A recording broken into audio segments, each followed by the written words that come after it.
Y'all know I love South Carolina. I'm proud of it. I've always loved it, and I'll never apologize for it. And when President Obama was about to enter into the deal with Senator Nelson for the Cornhusker kickback, we told him we will stop you from putting that in, and we got that out of the law. And we told him, if you pass that individual mandate, we will sue, and I've got 20 states that are suing. We filed a lawsuit 6 minutes after he signed the bill. It is unconstitutional. It threatens the sovereignty of this state. It threatens the liberty of these people, and we will fight to the hilt till we stop it. Our president and the president of Mexico standing up criticizing the sovereign state of Arizona for trying to protect their borders is lunacy. And if they don't like that, they better get ready to fuss at us, because if I'm governor, we're going to have the same law, and I know how to enforce it. Last summer, when Governor Mark Sanford admitted having an extramarital affair, South Carolina became the butt of jokes nationwide. The State House reprimanded him for bringing shame and disgrace to the state. As governor, if you were caught in a morally compromising position, would you resign for the good of the party and the good of the state? Well, it depends on who morally accountable is. Will be you? I went to a school called Citadel, where we talk about honor and integrity and discipline. And ladies and gentlemen, something I've lived my life by. Did you say if you catch us? That was the question, sir. Yeah. Just a technical point. Well, you're not going to catch me doing anything morally improper, because I'm not going to do anything morally improper. I can tell you as a candidate what we have to do when we hold elected office. The one thing we have to do is make sure that we keep some things close. We need to keep the Lord close. We need to keep our family close. And we need to keep our friends close. And we need to make sure that we're never put in those situations so that that can happen. When we turn around and do that, and we make sure that we hold those things tight, and we stay humble as we serve, then we will always make sure that we do the right thing, and that question will never come. Representative Haley, you've talked a lot about transparency. There's currently a temporary restraining order to stop Reform SC from running ads on your behalf. Now, to my understanding, the same agency that placed those ads for Reform SC, which isn't required to disclose its finances, is the same agency that placed ads for your campaign. So where's the transparency there? Okay, first of all, it's not the same agency. But this is what I will tell you is, first of all, Reform SC ran their ads for getting legislators to vote on the record. The same way Campaign for Liberty fought for that, the Tea Parties have fought for that. We have seen the League of Women Voters, the Republican women, everybody got out to fight to get legislators to vote on the record. This voting on the record is important because we have 3 weeks till the end of session. It has passed in the House. It is waiting in the Senate, and we are 3 weeks out, and the senators are holding out. And I will tell you, it was a shame that that was pulled down when we are trying to put pressure on the Senate to get them to vote on the record. And this is not political. This should be the right of every person in this state to know how they vote.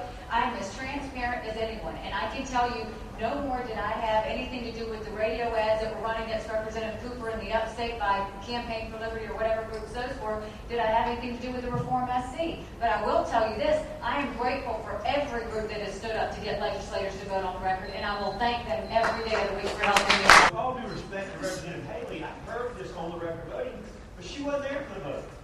She missed the roll call vote. And so I've come a long time, but I don't want to sell you a product and then say something different. And with all due respect, if you're going to push for roll call voting, you ought to be there to vote on it. You started it.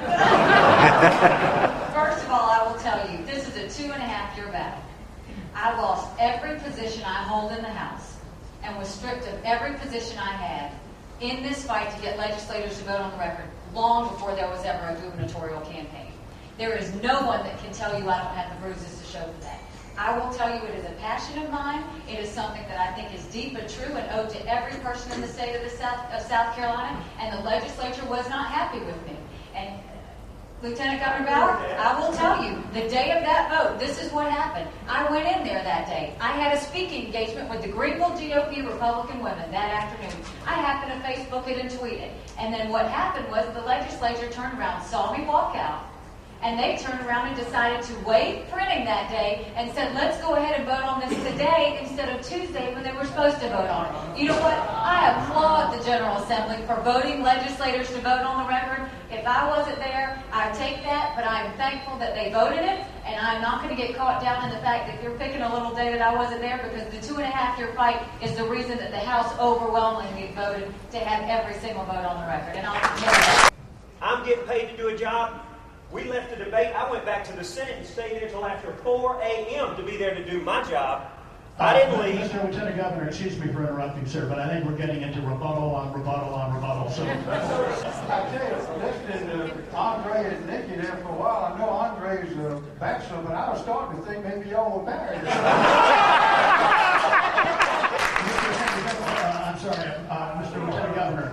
I think in the interest of time, we need to move along, sir. I gotta say this. Representative Haley called me, and she asked me to help her with roll call voting, and I went against the leadership and tried to help her with roll call voting. I got in a lot of hot water, so I can tell you, and this has been in the last few weeks, and so it hadn't been just one person fighting for roll call voting. I have been there when she called me privately, came down and sat in front of my office and worked with her, so I can tell you there are a lot of people fighting for roll call voting.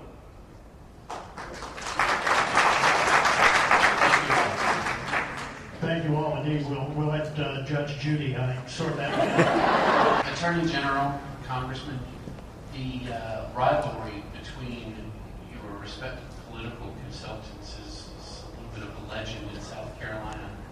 If either of you are elected, what assurance can you give voters that your administration won't be part of a larger tug of war between Richard Flynn and Warren Tompkins?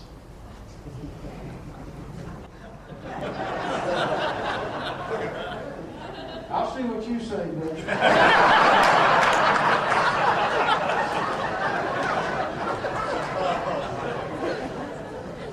The guy that's running my campaign, the overall consultant's a guy named Heath Thompson.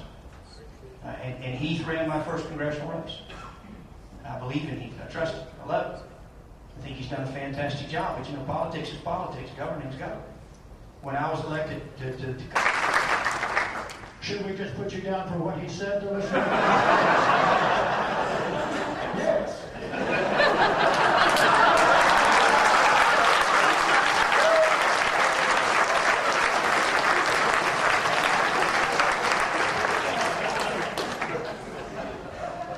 There's been much discussion in recent years about the fair tax, and I'm curious to get the reaction of each of you. If you are a supporter of fair tax, if so, why, and if not, why you oppose it? Absolutely. Well, I'm proud to say I'm a proud co-sponsor of the fair tax at the federal level. I am in favor of the fair tax. I'm in favor of a flat tax. I'm in favor of no tax.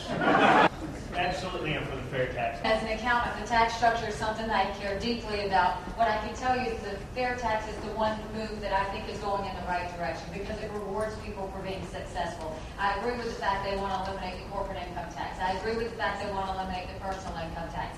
But what I will tell you is we will look at everything. We will look at the exemptions. We will look at the taxes. We will look at the fees. We will look at all of that. When I become governor and I bring out my tax plan, no one can say she's doing this because she got a certain number of votes or she's doing this because it's a promise. It's going to be a simple tax plan that rewards people for being successful, that's strong, that's effective, that brings jobs and that brings companies. You know, your question was basically how do, should we get more local control in our spending? Yes, we always want municipalities to have more control, but we also want municipalities to have spending caps. And I can tell you, we don't just need spending caps at the local level, we need it at the school board level, and we need it at the state level. The other thing we need to make sure we do is that we have all spending online.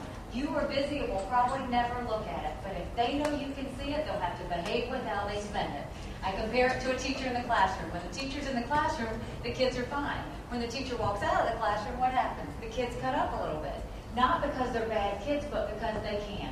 You need to be the teacher in the classroom. You need to see how every dollar at your school board level is spent. You need to see how every dollar at your county council level is spent. And you need to see how every dollar at your state legislature is spent. When we do that, we will have our watchdog groups hold everybody's hand to the fire. And then we will know exactly that every dollar is being spent the way the people want it to be spent and not the way these power groups want it to be spent.